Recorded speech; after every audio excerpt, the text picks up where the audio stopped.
If I were to use direct mail to target homeowners in high potential areas and explain to them why now is a good time to sell, I'd probably go with a personalized letter or postcard and include local market insights such as property values in your neighborhood have increased by 15% in the last 12 months. Explain why it's a good time to sell. Use current data to show how now is an opportune moment to capitalize on high property values before the market shifts. Appeal to their motivations, tailor their message to your audience. So for older homeowners, you might mention how selling now could unlock significant equity and reduce future maintenance costs on your property. If someone were to ask me the best location to invest in real estate in 2025, I'd probably tell them the Sunbelt cities where they're experiencing strong population growth, lower taxes, and there's a business-friendly environment. Secondary markets such as Raleigh, Charlotte, and Boise, where there's a high demand for affordable housing and emerging job markets. Opportunity zones like Detroit, Cleveland, and Baltimore, where they're actually offering tax incentives for investors and there's significant redevelopment potential.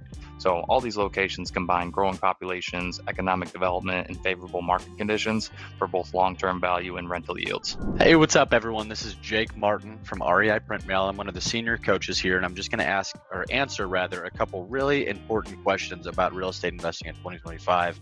One of the most common ones I get, especially from virtual wholesalers and flippers, are what are the best locations for real estate investment in 2025? And it's impossible for me to say exactly where the best locations are. I can tell you where we're getting the highest response rate and things like that, but that doesn't always correlate to where you're going to make the most money. In general, what I typically point people towards that are virtual and can kind of work anywhere is places like where I'm at, St. Louis. You've got Kansas City, you've got like Omaha, Oklahoma City, cities that are big, but you wouldn't necessarily vacation to, are a good rule of thumb. Flyover states, if you will, are great. And what you want to do is, here's the secret sauce. You want to aim for the outskirts of these cities. And the reason for that is when you live on the outskirts of a city, you're not around as many businesses, meaning that you're not getting as many mailers or phone calls or just advertised to in general as much. So you're more likely to see my mailer and you're more likely to respond.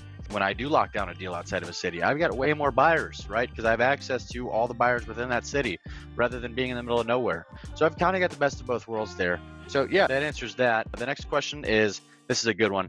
How can direct mail be used to target homeowners in high potential investment areas? What I assume high potential investment areas are just areas where you can make really big deals.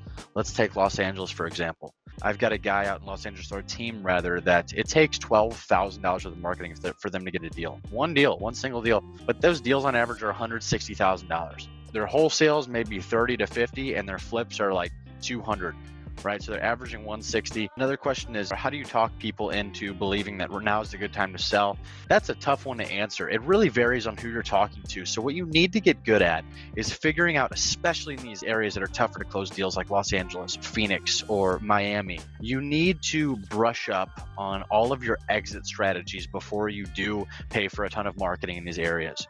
Last thing you want is to spend 12 grand in Los Angeles, get enough calls to get a deal, get some great leads, but you're just sitting there offering way too low of cash offers rather than trying to figure out novations or creative financing strategies, things like that. So brush up on your novations, your creative financing, just different exit strategies. Do some YouTube searches before you do market in these areas.